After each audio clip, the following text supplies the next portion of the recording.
Dapat bang bantayan ang ombudsman matapos nilang ihain ang mga affidavit ng ex-marines na naghatid daw ng mali-maletang pera sa mga opisyal ng gobyerno mula umano kay dating representative Saldico? Grabe naman kayo. Wala ba kayong tiwala sa ombudsman? Paalala, si Rimulya ang nandyan. Bali-balita ko pa naman, tapat yan. Pero bago natin panoorin ang video na ito, suportahan po natin. Eto, solid yan. At kung may time kayong bumisita dyan, para matikman ang sarap ng sip of coffee nila. Paalala, hindi lasang maleta. O ito, ang video. Ginawa natin itong press con na ito bago kami magsampa sa ombudsman para ipaalam natin sa ating kapwa Pilipino na merong ganitong reklamo. At para ma-inform sila at kasama nating bantayan ang ombudsman. Lah. Kasi kung nag-file na kami sa ombudsman, baka kasi mag-issue ng gag order ang ombudsman eh. O, nandito na yung kasos o reklamo sa ombudsman, walang magpapa-interview dyan, walang statement sa media, etc. Pwedeng gawin niya yon. Kaya minaramat po natin na ilabas na muna para marami tayong magbabantay sa ombudsman. Bantayan daw natin ang ombudsman. Ang kaabang-abang nito, kung paimbestigahan talaga nila dyan sa Senado. Kasi naman, paalala, ang Senate President dyan, si Tito Soto pala. Ang chairman ng Blue Ribbon Committee, si Ping Lacson. Paano nila umpisahan yan? At alam po natin may mga senador na naisama ang pangalan na nabigyan ng mali-maleta. Sa House, mukhang malabo ah. Sa dami nila doon, mukhang tameme ah. Yung sino yung marami, masyadong tahimik ah. May nagsasalita, tumanggi lang ah.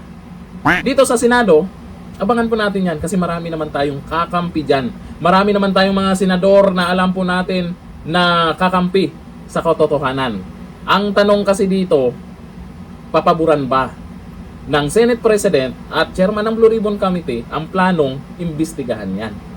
Kasi talagang paninira lang itong mga lumantad na mga ex-marines ay dapat ireklamo nila, dapat kasuhan nila.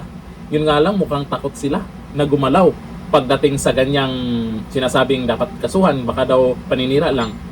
Eh nabalitaan natin nakaraan, meron parang susunod, meron pa raw at marami pang ebidensya.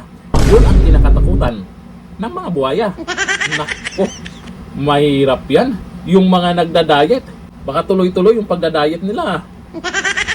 Effective yung pagda-diet nila. Ano kayang sekreto nila, itong paglutang ng 18 ex-marines, ito siguro yung isang magandang paraan kaya magiging effective yung pagda-diet nila. Baka hindi na nakakatulog. Baka hindi na makakain ng maayos sa kakaisip kung paano nila itanggi ito. Tapos sabayan pa ng pagdeklara ni VP Sara Duterte sa 2028. Iisipin mo talaga o isipin talaga ng mga buhaya, paano pag nanalo si VP Sara? Makakalusot man kami ngayon. Paano pag si VP Sara na? Anong gagawin namin? Kaso ang problema ngayon, kung ano kaya ang gagawin ni Rimulya dyan, magiging patas kaya siya. Pero sa mga nag-comment kasi parang maraming walang tiwala. Bigyan natin ng chance si Rimulya. Malay natin, ayaw niya sa mga kurap. Malay natin, ayaw niya sa mga buhaya. Kung nakikita niyang malakas talaga ang ebidensya, malay natin, di ba?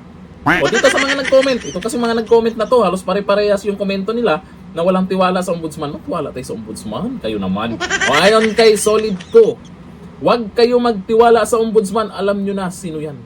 O alam na karamihan kung sino yan. Isang Rimulya lang naman yan.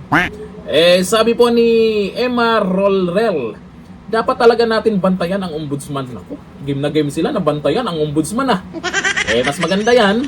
At least marami pong mga nakakaalam na. Kahit papano, tuloy-tuloy pa rin itong napag-usapan, itong tungkol sa mga ex-marines, at nabalita pa nga yan sa ibang bansa. Yun nga lang, meron talagang media dito na hindi binalita yan ah. Tameme ah.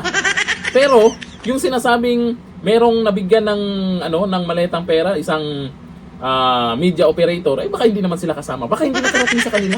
Tungkol dito sa maletang pera, na may mga lumantad na ex-marines, baka hindi nila alam no? I-share po natin ang i-share ang balitang to, malay makarating sa kanila at ibabalita din nila.